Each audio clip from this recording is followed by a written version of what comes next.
ಯಾರಾದರೂ ಸತ್ತ ವ್ಯಕ್ತಿ ಮನೆಗೆ ಹೋದಾಗ ಅವರು ಉಪಯೋಗಿಸಿರೋ ಒಂದು ಹಳೆ ಶರ್ಟ್ ನೋಡಿದಾಗ ಅಥವಾ ಅವರು ಓಡಿಸಿದ ಹಳೆ ಸ್ಕೂಟರ್ ನೋಡಿದಾಗ ಏನೋ ಒಂದು ವಿಚಿತ್ರ ಭಾವನೆ ಬರುತ್ತೆ ಅಲ್ವಾ?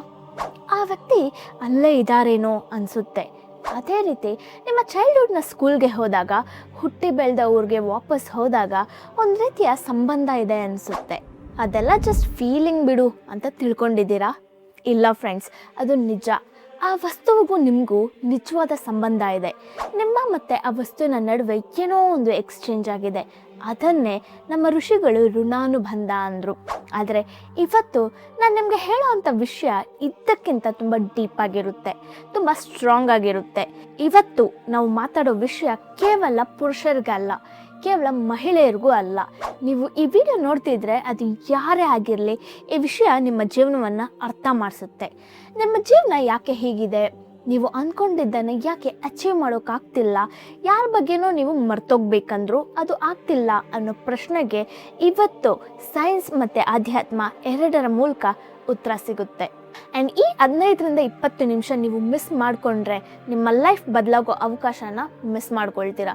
ಸೊ ಕೊನೆವರೆಗೂ ವಿಡಿಯೋನ ಸ್ಕಿಪ್ ಮಾಡದೆ ಕಂಪ್ಲೀಟಾಗಿ ನೋಡಿ. ಅದಕ್ಕೂ ಮುಂಚೆ ನಿಮಗೊಂದು ಪ್ರಶ್ನೆ.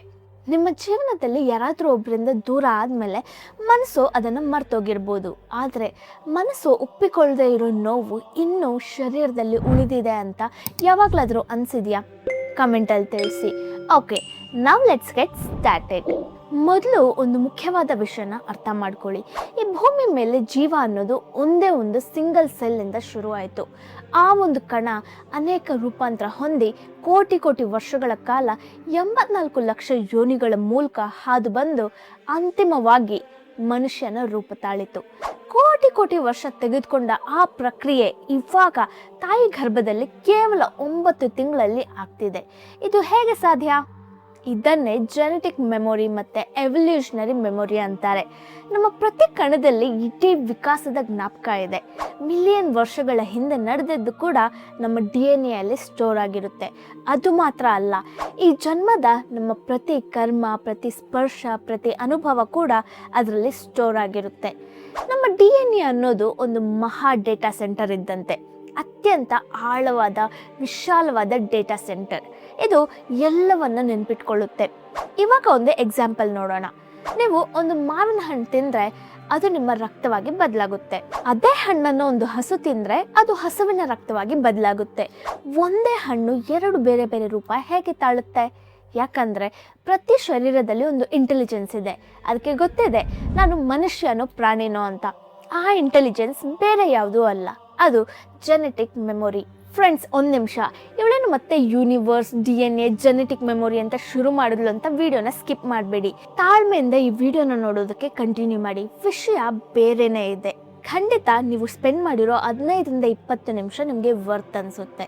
ಸೊ ಆ ಇಂಟೆಲಿಜೆನ್ಸ್ ಬೇರೆ ಯಾವುದೋ ಅಲ್ಲ, ಅದು ಜೆನೆಟಿಕ್ ಮೆಮೊರಿ. ಅದು ಕರ್ಮ. ನಾವು ಮಾಡಿದ ಕರ್ಮಗಳು ನಮ್ಮನ್ನ ಹಿಂಬಾಲಿಸುತ್ತೆ. ಅಂದರೆ ಅವು ನಮ್ಮ ಬೆನ್ನೆಲುಬಿನ ಒಳಗೆ ಕೇಂದ್ರ ನರಮಂಡಲದ ಸುಷುಮ್ನ ನಾಡಿಯಲ್ಲಿ ಸಂಗ್ರಹವಾಗಿ ಉಳಿಯುತ್ತೆ ಅಂತ ಅರ್ಥ. ಅಂದಹಾಗೆ ನಮ್ಮ ತಾತ ಮುತ್ತಾತರ ಸ್ವಭಾವ, ಅಭ್ಯಾಸಗಳು ನಮಗೆ ಬರುತ್ತೆ ಅಲ್ವಾ? ಅದಕ್ಕೆ ಕಾರಣ ಇದೆ.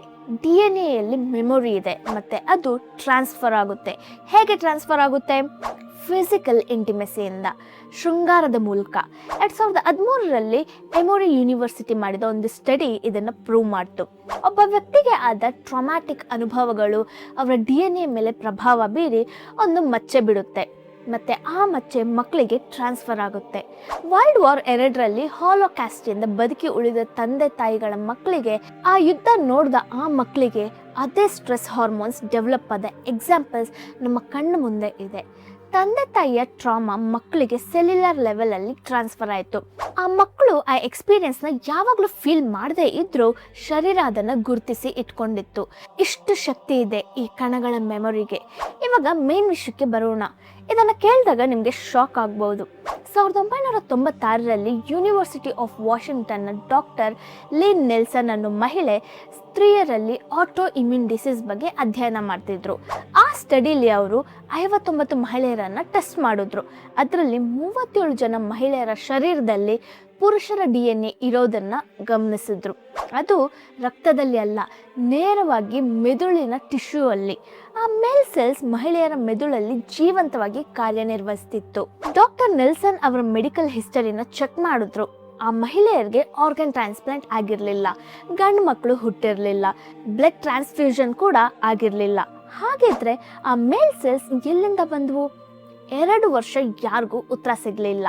ನಂತರ ಒಬ್ಬರು ಸೂಚನೆ ಕೊಟ್ಟರು, ಅಸಾಧ್ಯ ಅನಿಸಿದ ಒಂದು ಸಾಧ್ಯತೆ. ಆ ಸೆಲ್ಸ್ ಶೃಂಗಾರದ ಸಂಗಾತಿಗಳಿಂದ ಬಂದಿರಬಹುದು ಅಂತ. ಶೃಂಗಾರದ ಸಮಯದಲ್ಲಿ ಸೆಲ್ಸ್ ಟ್ರಾನ್ಸ್ಫರ್ ಆಗೋಕ್ಕೆ ಸಾಧ್ಯ ಇಲ್ಲ ಅಂತ ಎಲ್ಲರೂ ಅಂದ್ಕೊಂಡಿದ್ರು. ಆದರೆ ಅಸಾಧ್ಯ ಅಂತ ಅಂದ್ಕೊಂಡಿದ್ದೆ ಕಣ್ಣು ಮುಂದೆ ಕಾಣಿಸ್ಕೊಳ್ತು. ಆ ಸೆಲ್ಸ್ನ DNA ಟ್ರೇಸ್ ಮಾಡಿದಾಗ ಆ ಮಹಿಳೆಯರು ದಶಕಗಳ ಹಿಂದೆ ಶೃಂಗಾರದಲ್ಲಿ ಪಾಲ್ಗೊಂಡ ಪುರುಷರ DNA ಅದಕ್ಕೆ ಮ್ಯಾಚ್ ಆಗ್ತಿತ್ತು. ಅದರಲ್ಲಿ 94 ವರ್ಷದ ಒಬ್ಬ ಮಹಿಳೆ ಇದ್ರು. ಅವರು ಮರಣ ಹೊಂದೋ ಮೊದಲು 47 ವರ್ಷಗಳ ಹಿಂದೆ ಶೃಂಗಾರ ಮಾಡಿದ ಸಂಗಾತಿಯ ಸೆಲ್ಸ್ ಇನ್ನೂ ಅವರ ಬ್ರೈನಲ್ಲಿ ಜೀವಂತವಾಗಿ ಕೆಲಸ ಮಾಡ್ತಿದ್ವು. ಈ ವಿಷಯ 1996ರಲ್ಲೇ ಪಬ್ಲಿಷ್ ಆಯಿತು. ಆದರೆ ಆ ಸತ್ಯ ಯಾರಿಗೂ ಜೀರ್ಣಿಸ್ಕೊಳ್ಳೋಕೆ ಸಾಧ್ಯ ಆಗಲಿಲ್ಲ. ಅದು ಕಣ್ಮರೆ ಆಯಿತು. 2005, 2012, 2018ರಲ್ಲಿ ಬಂದ ಫಾಲೋ ಅಪ್ ಸ್ಟಡೀಸ್ ಅದೇ ವಿಷಯವನ್ನು ಇನ್ನಷ್ಟು ಸ್ಟ್ರಾಂಗ್ ಆಗಿ ಕನ್ಫರ್ಮ್ ಮಾಡಿದ್ವು. ಈ ಫಿನಾಮಿನನ್ನ ಹೆಸರು ಮೈಕ್ರೋಕಿಮರಿಸಮ್. ಇದರ ಅರ್ಥ ಏನು ಗೊತ್ತಾ? ನೀವು ಯಾರ ಜೊತೆ ಇಂಟಿಮೇಟ್ ಆಗಿದ್ದೀರೋ ಅವರ ಸೆಲ್ಸ್ ನಿಮ್ಮ ಒಳಗೆ ಶಾಶ್ವತವಾಗಿ ಉಳಿಯುತ್ತೆ.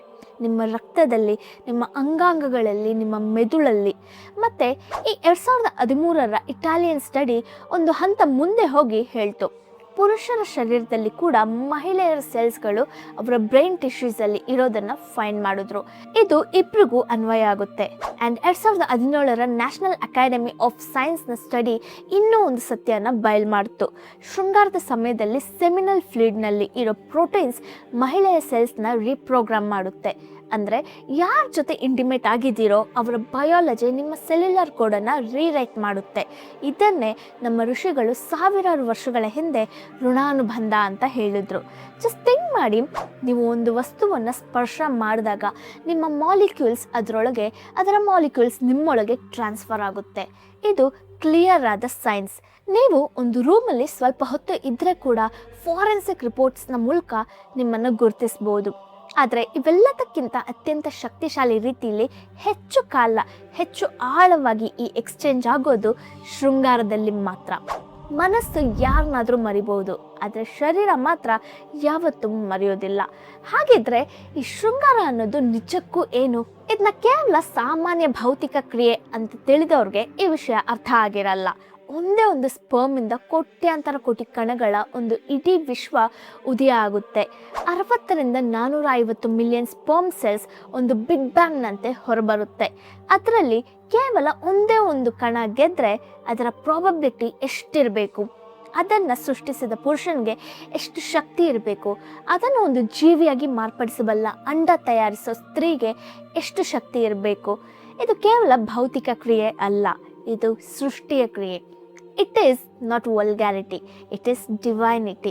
ಬ್ರಹ್ಮಾಂಡವನ್ನು ಶಿವಶಕ್ತಿಯ ಯೂನಿಯನ್, ಅವರ ಕಾಂಬಿನೇಷನ್ ಸೃಷ್ಟಿ ಮಾಡಿದ್ರೆ, ಇಲ್ಲಿ ಪ್ರಕೃತಿ ಮತ್ತು ಪುರುಷನ ಕಾಂಬಿನೇಷನ್ ಒಂದು ಪಿಂಡಾಂಡವನ್ನು ಸೃಷ್ಟಿಸುತ್ತೆ. ಇಬ್ಬರು ಪರಸ್ಪರ ಸರ್ವಸ್ವ ಅರ್ಪಿಸಿಕೊಳ್ಳೋ ಒಂದು ಮಹಾ ಸಮರ್ಪಣೆ. ಹಾಗಾಗಿ ನಮ್ಮ ಋಷಿಗಳು ಈ ಸ್ತ್ರೀಯ ಯೋನಿಯನ್ನು, ಪುರುಷನ ಲಿಂಗವನ್ನು ದೈವ ಸ್ವರೂಪ ಅಂತ ಗೌರವಿಸಿದ್ರು. ಈ ಯೂನಿಯನ್ನ ಮೊದಲು ತಪಸ್ಸು ಮಾಡಿ ಮನಸ್ಸು ಶರೀರ ಶುದ್ಧಿ ಮಾಡಿ ಮಕ್ಕಳನ್ನು ಕಾಣ್ತಿದ್ರು. ಅದಕ್ಕೋಸ್ಕರನೇ ಆ ಕಾಲದಲ್ಲಿ ಮಹಾನುಭಾವರು, ಯೋಗಿಗಳು, ಯೋಧರು ಜನಿಸ್ತಿದ್ರು. ಇದು ಕೇಳಿ ಅನೇಕರ ಮನಸ್ಸಲ್ಲಿ ಒಂದು ಆಲೋಚನೆ ಬರುತ್ತೆ, ಹಾಗಾದರೆ ಶೃಂಗಾರ ಅನ್ನೋದು ದೈವ ಕಾರ್ಯ ಅಂದಮೇಲೆ ನಾನು ಕಂಡವರಿಗೆ ಈ ದೈವ ಕಾರ್ಯನ ಮಾಡಬಹುದು ಅಂತ. ಆದರೆ ಇಡೀ ವಿಷಯ ಅರ್ಥ ಆದಮೇಲೆ ಈ ರೀತಿ ಥಿಂಕ್ ಮಾಡೋಕ್ಕೆ ಸಹ ಭಯ ಆಗುತ್ತೆ. ಯಾಕೆ ಅಂತ ಮುಂದೆ ಅರ್ಥ ಆಗುತ್ತೆ. ಮೊದಲು ಇಲ್ಲಿ ಒಂದು ವಿಷಯನ ಅರ್ಥ ಮಾಡ್ಕೊಳ್ಳಿ. ನಿಮ್ಮ ಜೀವನದಲ್ಲಿ ನೀವು ಅಂದ್ಕೊಂಡಿದ್ದನ್ನು ಸಾಧಿಸೋಕ್ಕಾಗದೆ ಇರೋಕ್ಕೆ, ಕನ್ಫ್ಯೂಷನ್ ಅನ್ಸೋಕೆ, ಜೀವನ ಎಲ್ಲಿಗೆ ನನ್ನ ಕರ್ಕೊಂಡು ಹೋಗ್ತಿದೆ ಅಂತ ಗೊತ್ತಾಗದೆ ಇರೋಕ್ಕೆ ಈ ಶೃಂಗಾರ ಅನ್ನೋದು ಮೂಲ ಕಾರಣ ಆಗಿದೆ ಅಂತ ಹೇಳಿದ್ರೆ ನಂಬ್ತೀರಾ? ನೀವು ಒಬ್ಬ ವ್ಯಕ್ತಿ ಜೊತೆ ಇಂಟಿಮೇಟ್ ಆದಾಗ ಅವರ ಸ್ಟ್ರೆಸ್, ಟ್ರಾಮಾ, ಎಮೋಷನ್ಸ್ನ ನೀವು ಪಡ್ಕೊಳ್ತೀರಾ. ಅವರು ನಿಮ್ಮದನ್ನು ಪಡ್ಕೊಳ್ತಾರೆ. ಇಬ್ಬರ ಜೆನೆಟಿಕ್ಸ್ ಎಕ್ಸ್ಚೇಂಜ್ ಆಗುತ್ತೆ, ಕರ್ಮಾಸ್ ಎಕ್ಸ್ಚೇಂಜ್ ಆಗುತ್ತೆ. ನೀವು ಸೇಫ್ಟಿ ಉಪಯೋಗಿಸಿದ್ರು ನಿಮ್ಮ ಲೈಫ್ ಎನರ್ಜೀಸ್ಗೆ ಸೇಫ್ಟಿ ಇರಲ್ಲ. ಫಾರ್ ಎಕ್ಸಾಂಪಲ್, ಒಬ್ಬ ಪುರುಷನಿಗೆ ರಾತ್ರಿ ನಿದ್ದೆ ಬರದೇ ಇರೋ ಸಮಸ್ಯೆ ಇದ್ದರೆ ಅವನ ಜೊತೆ ಇಂಟಿಮೇಟ್ ಆದ ಮಹಿಳೆಗೂ ಸ್ಲೋ ಆಗಿ ರಾತ್ರಿ ನಿದ್ದೆ ಬರದಿರೋ ಸಮಸ್ಯೆ ಕಾಣಿಸ್ಕೊಳ್ಳುತ್ತೆ. ಆ ಮಹಿಳೆಗೆ ಚಾಕ್ಲೇಟ್ ತುಂಬ ಇಷ್ಟ ಆದರೆ ಆ ಪುರುಷನಿಗೂ ಕ್ರಮೇಣ ಅದರ ಮೇಲೆ ಇಷ್ಟ ಹೆಚ್ಚಾಗುತ್ತೆ. ಅವಳ ಜೀವನದಲ್ಲಿ ಶನಿ ಪ್ರಭಾವ ಇದ್ದರೆ ಅವನು ಅದನ್ನು ಹಂಚ್ಕೊಳ್ತಾನೆ. ಅವನಿಗೆ ಕರ್ಮ ಪ್ರಭಾವದಿಂದ ಮಾನಸಿಕ ಅಶಾಂತಿ ಇದ್ದರೆ ಅದು ಅವಳ ಮೇಲೂ ಪ್ರಭಾವ ಬೀರುತ್ತೆ. ಅದಕ್ಕೋಸ್ಕರನೇ ನಮ್ಮ ಸಂಪ್ರದಾಯದಲ್ಲಿ ಮದುವೆಗೆ ಮೊದಲು ಹುಡುಗ ಹುಡುಗಿ ಜಾತಕ ನೋಡಿ ಇಬ್ಬರ ಕಾಂಬಿನೇಷನ್ ಬ್ಯಾಲೆನ್ಸ್ ಆಗಿದೆಯಾ ಅಂತ ಖಚಿತ ಮಾಡ್ಕೊಳ್ತಿದ್ರು. ಸೊ ಜಾತಕ ನೋಡಿ ಮದುವೆ ಮಾಡಿಬಿಟ್ರೆ ಸಾಕು ಅಂತ ನಾನು ಹೇಳ್ತಿಲ್ಲ. ಜಾತಕ ಕೇವಲ ಒಂದು ಅನುಕೂಲವಾದ ವಾತಾವರಣನ ನೀಡುತ್ತೆ. ಜಾತಕ ಅನ್ನೋದು ಚಕ್ರಕ್ಕೆ ಗ್ರೀಸ್ ಇದ್ದಂತೆ, ಆದರೆ ಇಂಜಿನ್ ಅಂತ ಕೆಲಸ ಮಾಡೋದು ಯಾವ್ದು ಗೊತ್ತಾ? ಪ್ರೀತಿ, ನಿಜವಾದ ಪ್ರೀತಿ ಅಂದರೆ ಪ್ರತಿಫಲ ಆಶಿಸದೆ ಕೊಡೋ ಮನಸ್ಸು. ಇಲ್ಲಿ ಒಂದು ಮೂಲ ಸತ್ಯ ಇದೆ. ಶೃಂಗಾರದ ಸಂಗಾತಿಯಿಂದ ಏನಾದರೂ ಪಡಿಬೇಕು ಅಂತ ಬಯಸೋದು ಮೋಹ. ಅವರಿಗೆ ನನ್ನಿಂದ ಏನಾದರೂ ಕೊಡಬೇಕು ಅಂತ ಬಯಸೋದು ಪ್ರೇಮ. ಇದು ಕೇವಲ ಶೃಂಗಾರದಲ್ಲಿ ಅಲ್ಲ, ಎಲ್ಲದಕ್ಕೂ ಅನ್ವಯ ಆಗುತ್ತೆ. ಕ್ಯಾಶುವಲ್ ಸೆಕ್ಸ್ ಅನ್ನೋ ಹೊಸ ಸಂಸ್ಕೃತಿಯಲ್ಲಿ ಯಾರಿಗೂ ಕೊಡೋ ಉದ್ದೇಶ ಇಲ್ಲ. ಇಬ್ರು ಒಬ್ರಿಂದ ಒಬ್ರು ಏನಾದರೂ ಕಸಿದ್ಕೊಳ್ಳೋಕೆ ಬರ್ತಾರೆ. ಕೊನೆಗೆ ಇಬ್ರಿಗೂ ಪ್ರೀತಿ ಸಿಗಲ್ಲ, ಹಸಿವು ತೀರಲ್ಲ, ತೃಪ್ತಿ ಬರಲ್ಲ. ಈ ವ್ಯಕ್ತಿಯಲ್ಲಿ ಏನೋ ಸಮಸ್ಯೆ ಇದೆ, ಇನ್ನೊಬ್ಬರ ಜೊತೆ ಟ್ರೈ ಮಾಡೋಣ ಅಂತ ಹೋಗ್ತಾರೆ. ಆ ಇನ್ನೊಬ್ರು ಈಗಾಗಲೇ 25 ಜನರ ಜೊತೆ ಇದ್ದೇ ಆಲೋಚನೆ ಮಾಡಿ ಬಂದಿರ್ತಾರೆ. ಆ 25 ಜನರ ಕರ್ಮ ಎಲ್ಲ ಅವ್ರ ಜೊತೆ ಬಂದಿರುತ್ತೆ. ನೀವು ಅವ್ರ ಜೊತೆ ಇಂಟಿಮೇಟ್ ಆದರೆ ಆ 25 ಜನರ ಕರ್ಮ ಕೂಡ ನಿಮಗೆ ಸೇರುತ್ತೆ. ಆ್ಯಂಡ್ ನಿಮಗೆ ಸಹಾಯ ಮಾಡೋಕ್ಕೆ ಆ 25 ಜನ ನಿಮ್ಮ ಪಕ್ಕ ಇರೋದಿಲ್ಲ. ಸಮಸ್ಯೆ ಇನ್ನಷ್ಟು ಹೆಚ್ಚಾಗುತ್ತೆ. ವಿಡಿಯೋನ ಕಂಟಿನ್ಯೂ ಮಾಡೋಕ್ಕಿಂತ ಮುಂಚೆ ಈ ವಿಡಿಯೋನ ನೀವಿನ್ನೂ ನೋಡ್ತಿದ್ದೀರಾ ಅಂದರೆ ಈ ಕಂಟೆಂಟ್ ನಿಮಗೆ ಖಂಡಿತ ಉಪಯೋಗ ಆಗಿದೆ ಅಂತ ಅರ್ಥ. ಸೊ ನಮ್ಮ ಚಾನೆಲ್ನ ಸಬ್ಸ್ಕ್ರೈಬ್ ಮಾಡೋಕ್ಕೆ ಮರಿಬೇಡಿ. ಈ ವಿಡಿಯೋಗೆ ಲೈಕ್ ಮಾಡಿ, ಶೇರ್ ಮಾಡಿ, ಹೈಪ್ ಮಾಡಿ. ಇನ್ನಷ್ಟು ಜನರಿಗೆ ಈ ವಿಡಿಯೋ ರೀಚ್ ಆಗೋಕ್ಕೆ ಸಪೋರ್ಟ್ ಮಾಡಿ. ನಿಮಗೆ ಇಂಥ ಕಂಟೆಂಟ್ಸ್ ಇನ್ನೂ ಬೇಕು ಅಂದರೆ ಮೋರ್ ಅಂತ ಕಮೆಂಟ್ ಮಾಡಿ. ಬನ್ನಿ ಮುಂದಿನ ವಿಷಯ ನೋಡೋಣ. ಇವಾಗ ಡೀಪಾಗಿ ಬ್ರೈನ್ ಒಳಗೆ ಹೋಗೋಣ. ಶೃಂಗಾರದ ಸಮಯದಲ್ಲಿ ನಿಮ್ಮ ಮೆದುಳು ಕೆಲವು ಕೆಮಿಕಲ್ಸ್ನ ರಿಲೀಸ್ ಮಾಡುತ್ತೆ. ಮೊದಲನೇದು ಡೋಪಮೈನ್. ಇದು ರಿವಾರ್ಡ್ ಕೆಮಿಕಲ್. ಯಾವುದೇ ಕೆಲಸ ಮಾಡಿ ಫಲ ಸಿಕ್ಕಿದಾಗ ಇದು ರಿಲೀಸ್ ಆಗುತ್ತೆ.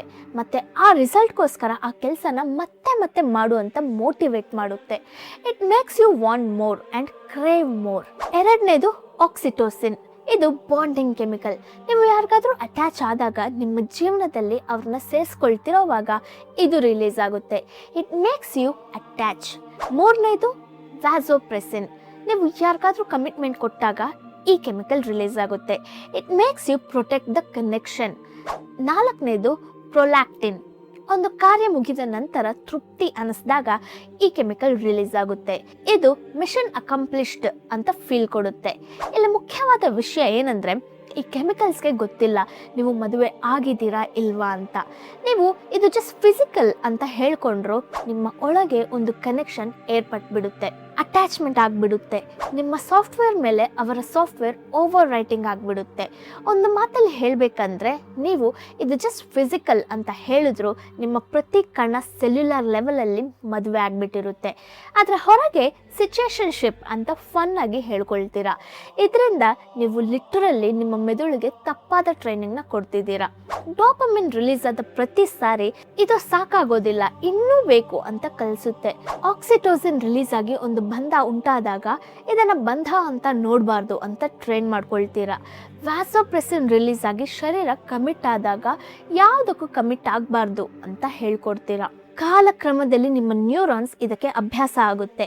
ಕೆಲವು ದಿನಗಳ ನಂತರ ನೀವು ಏನನ್ನ ಸಾಧಿಸಿದ್ರು ಡೋಪಮೈನ್ಗೆ ಅದು ಸಾಕಾಗೋದಿಲ್ಲ. ಒಂದು ದಿನ ಜೀವನ ಮೊತ್ತ ಆಯೋಮಯ, ಏನೋ ತೊಂದರೆ, ಏನೋ ಕಳೆದುಕೊಂಡ ಫೀಲಿಂಗ್ ಅನಿಸುತ್ತೆ. ಇದನ್ನ ನೀವು ಫ್ರೀಡಮ್ ಅಂತೀರಾ. ಇನ್ನಷ್ಟು ಡೀಪಾಗಿ ಹೋದರೆ ನಿಮ್ಮ ಶರೀರದಲ್ಲಿ 7 ಮುಖ್ಯ ಚಕ್ರಗಳಿದೆ. ಅವು ನಿಮ್ಮ ಶರೀರ ಮಂಡಲವನ್ನು ನಡೆಸೋ ಶಕ್ತಿ ಕೇಂದ್ರಗಳು. ಅದರಲ್ಲಿ ಮೊದಲನೇದು ಮೂಲಾಧಾರ. ಇದು ನಿಮ್ಮ ಬೆನ್ನೆಲುಬಿನ ಕೊನೆ ಭಾಗದಲ್ಲಿ ಇರುತ್ತೆ. ಇದು ಸರ್ವೈವಲ್ ಕೇಂದ್ರ. ಇದ್ರ ಮೇಲೆ ಇರೋ ಸ್ವಾದಿಷ್ಠಾನ ಚಕ್ರ, ಇದಕ್ಕೆ ಬ್ರಹ್ಮಸ್ಥಾನ ಅಂತಲೂ ಕರೀತಾರೆ. ಇದು ಸೃಷ್ಟಿ ಶಕ್ತಿಯ ಕೇಂದ್ರ. ನಿಮಗೆ ತುಂಬ ಸುಸ್ತಾಗಿ ನಿದ್ರೆ ಬರ್ತಿದ್ದಾಗ ಅಥವಾ ಭಯಾನಕ ಸಮಸ್ಯೆನ ಎದುರಿಸ್ತಿದ್ದಾಗ ಶೃಂಗಾರದ ಬಗ್ಗೆ ಯೋಚನೆ ಬರುತ್ತಾ? ಇಲ್ಲ ಅಲ್ವಾ?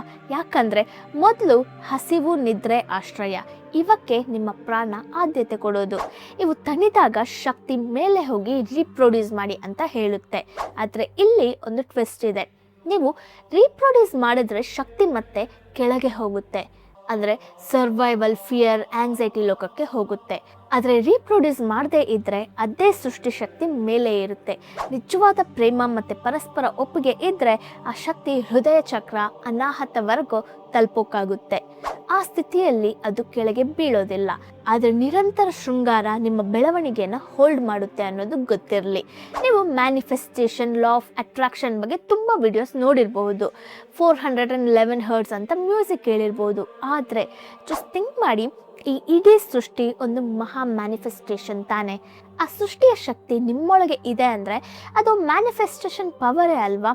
ಆ ಶಕ್ತಿಯನ್ನು ನೀವು ಉದ್ದೇಶ ಇಲ್ಲದೆ ವ್ಯರ್ಥ ಮಾಡ್ತಿದ್ರೆ ಎಷ್ಟು ಮ್ಯಾನಿಫೆಸ್ಟೇಷನ್ ವಿಡಿಯೋಸ್ ನೋಡಿದ್ರೂ ಏನು ಚೇಂಜಸ್ ಆಗಲ್ಲ. ಇದು ಕೇವಲ ಗಂಡಸರಿಗೆ ಮಾತ್ರ ಅಲ್ಲ, ಇದು ಹೆಣ್ಣಿಗೂ ಅಷ್ಟೇ ಅನ್ವಯ ಆಗುತ್ತೆ. ಬ್ರಹ್ಮಚರ್ಯ ಅಂದರೆ ಕೇವಲ ಶಾರೀರಿಕ ಸ್ಥಿತಿ ಅಲ್ಲ, ಅದು ಮಾನಸಿಕ ಸ್ಥಿತಿ ಕೂಡ. ಶ್ರೀಕೃಷ್ಣ ಮದುವೆ ಆದರು, ಮಕ್ಕಳನ್ನು ಕಂಡ್ರು, ಆದರೆ ಅವರನ್ನು ಆ ಜನ್ಮ ಬ್ರಹ್ಮಚಾರಿ ಅಂತಾರೆ. ಯಾಕಂದರೆ ಬ್ರಹ್ಮಚರ್ಯ ಮಾನಸಿಕ ಶಿಸ್ತಿಗೆ ಸಂಬಂಧಿಸಿದ್ದು, ಕೇವಲ ಶಾರೀರಿಕ ಕ್ರಿಯೆಗೆ ಅಲ್ಲ. ಇನ್ನು ಕೆಲವರು ಅತ್ಯಾಚಾರಕ್ಕೆ, ಅನಿಶ್ಚಯ ಮದುವೆಗೆ ಒಳಗಾದವರ ವಿಷಯ ಏನು ಅಂತ ಕೇಳಬಹುದು. ಹೌದು, ಅಂಥ ಸ್ಥಿತಿಯಲ್ಲಿ ಕೂಡ ಸೆಲ್ಯುಲರ್ ಎಕ್ಸ್ಚೇಂಜ್ ಆಗುತ್ತೆ. ಆದರೆ ಆ ಸ್ತ್ರೀ ಆ ಕ್ಷಣದಲ್ಲಿ ಯಾವ ಮನಸ್ಥಿತಿ ಹೊಂದಿರ್ತಾಳೆ ಅಂತ ಯೋಚಿಸಿ. ಅವಳ ತಪನೆ ಎಷ್ಟು ತೀಕ್ಷ್ಣ ಆಗಿರುತ್ತೆ ಅಂದರೆ ಅದು ಸಾಕ್ಷಾತ್ ಪಾರ್ವತಿ ದೇವಿ ತಪಸ್ಸಿಗೆ ಸಮಾನವಾಗಿರುತ್ತೆ. ಆ ಸ್ಥಿತಿಯಲ್ಲಿ ಬಲಪ್ರಯೋಗ ಮಾಡಿದ ಪುರುಷನಿಗೆ 10 ಪಟ್ಟಲ್ಲ, ಕೋಟಿ ಪಟ್ಟು ಹೆಚ್ಚಿನ ಕರ್ಮ ಸೇರುತ್ತೆ.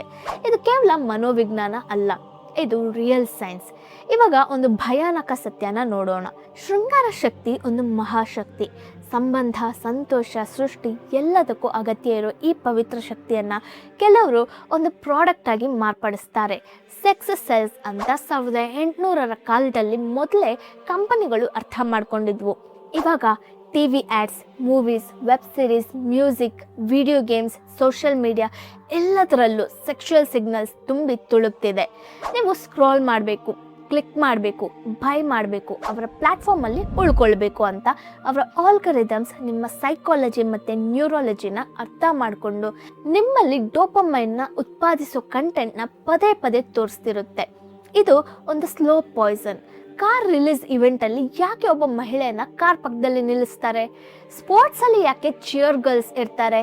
ಪರ್ಫ್ಯೂಮ್ ಆ್ಯಡಲ್ಲಿ ಯಾಕೆ ರೊಮ್ಯಾನ್ಸ್ ಇರುತ್ತೆ? ಇದನ್ನೆಲ್ಲ ಸುಮ್ಮನೆ ಮಾಡ್ತಿಲ್ಲ. ನಿಮ್ಮ ಅಟೆನ್ಷನ್, ನಿಮ್ಮ ಡೋಪಮೈನ್ ಅವ್ರಿಗೆ ಕ್ಯಾಶ್. ಈ ಅಡಿಕ್ಷನ್ ಹೇಗೆ ಕೆಲಸ ಮಾಡುತ್ತೆ ಗೊತ್ತಾ? ಒಂದು ಕೊಕೇನ್ಗೆ ಅಡಿಕ್ಟ್ ಆದ ವ್ಯಕ್ತಿಯ ಬ್ರೈನ್ ಸ್ಕ್ಯಾನ್ ಮತ್ತು ಒಬ್ಬರ ನಂತರ ಮತ್ತೊಬ್ಬರ ಜೊತೆ ಶೃಂಗಾರ ಮಾಡಿ ಅಡಿಕ್ಟ್ ಆದ ವ್ಯಕ್ತಿಯ ಬ್ರೈನ್ ಸ್ಕ್ಯಾನ್ಗೆ ಕಂಪೇರ್ ಮಾಡಿದ್ರೆ ತುಂಬ ಹೋಲಿಕೆ ಇದೆ. ಎರಡರಲ್ಲೂ ಡೋಪಮೈನ್ ರಿಸೆಪ್ಟರ್ಸ್ ಸುಟ್ಟೋಗಿರುತ್ತೆ. ಇದರಿಂದ ಜೀವನದಲ್ಲಿ ಯಾವುದನ್ನು ಎಂಜಾಯ್ ಮಾಡೋಕ್ಕಾಗದೇ ಇರೋ ಸ್ಥಿತಿಗೆ ಸೇರ್ತಾರೆ. ನಿಜ ಜೀವನ ನಿಜವಾಗಿ ಪ್ರೀತಿಸೋ ಜನ ಬೋರಿಂಗ್ ಅನಿಸ್ತಾರೆ.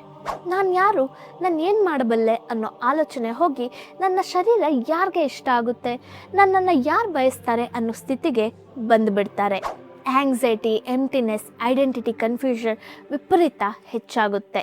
ಆದರೆ ಹೊರಗೆ ಮಾತ್ರ ಇದು ನನ್ನ ಫ್ರೀಡಮ್ ಅಂತ ಹೇಳ್ಕೊಳ್ತಿರ್ತಾರೆ.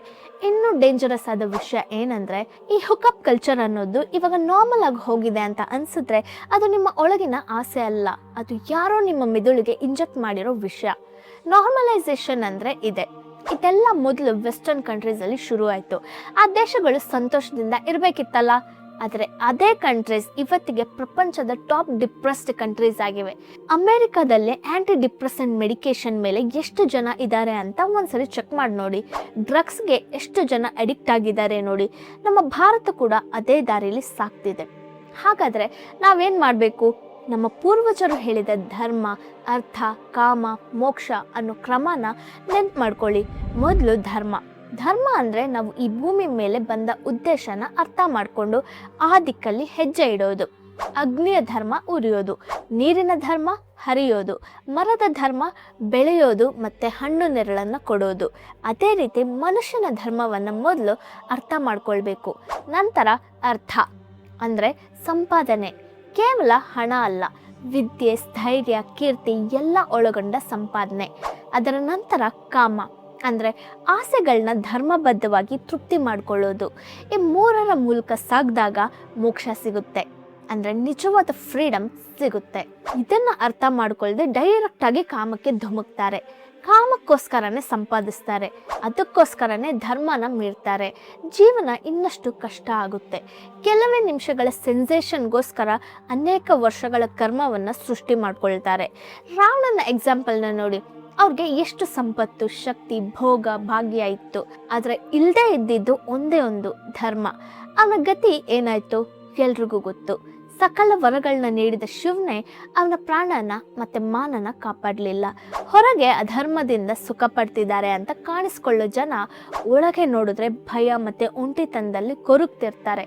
ಅದನ್ನು ನೀವು ಡೈರೆಕ್ಟಾಗಿ ನೋಡೋಕ್ಕಾಗೋದಿಲ್ಲ ಅಷ್ಟೇ. ಹಾಗಾದರೆ ಭವಿಷ್ಯ ಏನಾಗುತ್ತೆ? AI ಇನ್ನಷ್ಟು ಮುಂದೆ ಹೋಗಿ ಎಮೋಷನಲ್ ಇಂಟೆಲಿಜೆನ್ಸ್ ಬೆಳೆಸ್ಕೊಂಡ್ಮೇಲೆ ಯಂತ್ರಗಳ ಜೊತೆ ಸಹ ಶೃಂಗಾರ ಶುರು ಆಗ್ಬೋದು. ಮೆಕ್ಯಾನಿಕಲ್ಲಿ ನಮ್ಮಲ್ಲಿ ಕೆಮಿಕಲ್ಸ್ ಉತ್ಪಾದನೆ ಆಗ್ಬೋದು, ಮೆಕ್ಯಾನಿಕಲ್ಲಿ ಮಕ್ಕಳು ಹುಟ್ಟಬಹುದು. ಮನುಷ್ಯ ನಿಜವಾಗಿ ಅನುಭವಿಸೋದನ್ನು ಮರ್ತು ಬಿಡ್ಬೋದು. ಕೇವಲ ರಕ್ತ ಮಾಂಸದ ಮುದ್ದೆಗಳಾಗಿ ಜೀವ ಇಲ್ಲದ ಪ್ರಪಂಚವನ್ನು ನಾವು ನೋಡಬಹುದು. ಮನುಷ್ಯನನ್ನು ಒಬ್ಬ ನಾಯಕ, ಜ್ಞಾನಿ, ಸೃಷ್ಟಿಕರ್ತನಾಗಿ ಮಾಡಬಲ್ಲ ಶಕ್ತಿ ಛಿದ್ರ ಆಗಿ ಹೋಗಿದೆ. ಇದನ್ನು ನೀವು ಫ್ರೀಡಮ್ ಅಂತೀರಾ? ಶೃಂಗಾರವನ್ನು ಪೂರ್ತಿ ತೊಲಗಿಸ್ಬೇಕು ಅಂತ ಹೇಳ್ತಿಲ್ಲ.